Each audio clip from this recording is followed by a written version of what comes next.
जिस तरह से भारत ने स्वतंत्रता संग्राम में एक बार ये नारा बुलंद किया था, अंग्रेजों भारत छोड़ो, उसी तरह से भारत ने नारा बुलंद किया, पाकिस्तानियों भारत छोड़ो। और जब 48 घंटे की समय सीमा दी गई, जब पाकिस्तानियों को निकालने की शुरुआत की, जो अभी भी चल रही है, तब ऐसे ऐसे किस्से, ऐसे ऐसे कहानियां हमारे सामने आई जिनको सुनकर आप चौंक जाएंगे और ऐसा लगेगा कि हमने हिंदुस्तान को आखिर कैसा मुल्क बना दिया। हमने एक सराय बना दिया हिंदुस्तान को कि जो मर्जी मुंह उठा के आए और यहां पर आ जाए और यहां बस जाए। नागरिकता से किसी का कोई लेना देना नहीं, देश से वफादारी, देश की मिट्टी से प्यार, उससे कोई मतलब नहीं। बस मुंह उठाइए और भारत में आइए, भारत में बस जाइए। ये हमने किस तरह का हिंदुस्तान बनाया? क्योंकि पहलगाम आतंकी हमले के बाद जब पाकिस्तानियों को निकालने की बात आई तो ऐसी ऐसी कहानियां सामने आई, सुनकर चौंक जाएंगे आप। कश्मीर में रहने वाला एक युवक कहता है कि मैं पाकिस्तान के पासपोर्ट लेकर हिंदुस्तान में आया और 17 साल से हिंदुस्तान में रह रहा हूं। 17 साल से। वो कहता है कि मुझे कैसे निकाल सकते हैं जी? मेरे पास पाकिस्तान का पासपोर्ट है, लेकिन मेरे पास भारत का आधार कार्ड है, मेरे पास भारत का वोटर कार्ड है। मैं कश्मीर में भारत के चुनावों में वोट करता रहा हूं। सोचिए, सुनकर दिल दहल जाता है। कश्मीर में पाकिस्तान के रहने वाले नागरिक भारत के चुनावों में वोट करते रहे। पासपोर्ट पाकिस्तान का है, लेकिन वोटर आईडी कार्ड भारत का है, हिंदुस्तान का है,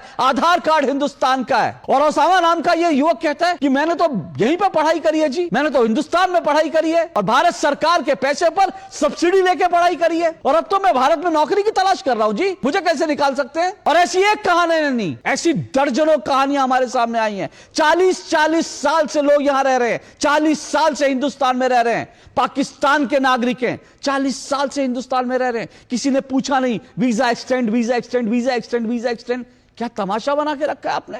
और ऐसी कहानियां भी हैं, सुनकर चौंक जाएंगे आप। कश्मीर में रहने वाली एक मोहतरमा, उनके पति पाकिस्तानी हैं और पाकिस्तानी उनके पति भारत में जम्मू कश्मीर में बाकायदा जम्मू कश्मीर पुलिस में 27 साल से सेवाएं दे रहे हैं। आप सोच सकते हैं, पाकिस्तान का एक नागरिक जम्मू कश्मीर पुलिस में है, भारत सरकार से, कश्मीर की सरकार से वो वेतन उठाता है। ऐसी दर्जनों नहीं, ऐसी सैकड़ों हजारों महिलाएं हैं जो भारत में रह रही हैं, भारत की नागरिक है। उनके शोहर जो हैं वो पाकिस्तानी हैं, वो शोहर आते हैं और पाकिस्तानी महिला जो है, भारत की जो महिला है, उसने ना पाकिस्तान जाने की जहमत उठाई, ना पाकिस्तान लेने की, नागरिकता लेने की जहमत उठाई। पाकिस्तानी व्यक्ति जो है वो आते हैं, उनके बच्चे पैदा हो रहे हैं हिंदुस्तान में, सारी सेवाएं, सारी सुविधाएं भारत सरकार की ले रहे हैं, लेकिन शोहर जो हैं वो पाकिस्तान में बैठे हैं। सोचिए कैसा हिंदुस्तान हमने बनाया। क्या इसको लेकर सवाल नहीं उठने चाहिए? दो टूक में आज हम इस पर सवाल जरूर पूछेंगे। एक हिंदुस्तान कितने पाकिस्तान।